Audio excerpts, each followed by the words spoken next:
सौंदड ग्रामपंचायत अंतर्गत मागासवर्गीय एससी वस्तीसाठी मंजूर करण्यात आलेला विकास निधी नियोजित ठिकाणी न वापरता परस्पर इतरत्र खर्च केल्याचा गंभीर व संतापजनक प्रकार उघडकीस आला आहे।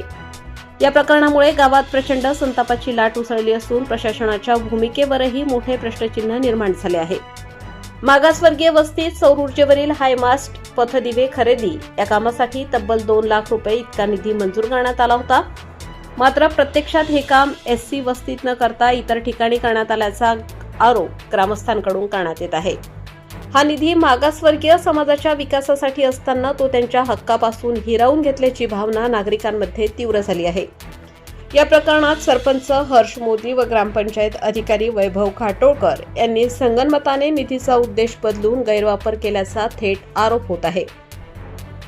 परिणामी एससी वस्तीत अपेक्षित असलेली विकास कामे रखडली असून समाजाला अंधारात ठेवण्याचा प्रकार सुरू आहे। हा प्रकार केवळ आर्थिक गैरव्यवहारापुरता मर्यादित नसून तो सामाजिक अन्याय आणि घटनात्मक हक्कांच्या उल्लंघनाशी थेट संबंधित आहे।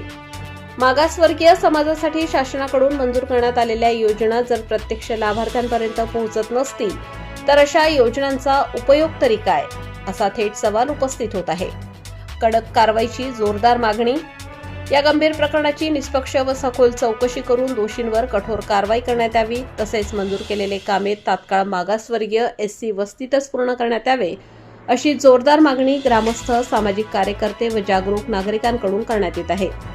मागासवर्गीय समाजाच्या हक्काच्या निधीचा योग्य वापर होणे हा त्यांचा मूलभूत अधिकार असून या प्रकरणाची प्रशासनाने तातडीने दखल न घेतल्यास आंदोलनाचा इशाराही ग्रामस्थांकडून देण्यात येत आहे। प्रशासन आता तरी कारवाई करणार की अन्यायाला मूकसंमती देणार, याकडे संपूर्ण गावाचे लक्ष लागले आहे। आकाश नंदा गवळी, गोंदिया, भंडारा जिल्हा प्रमुख।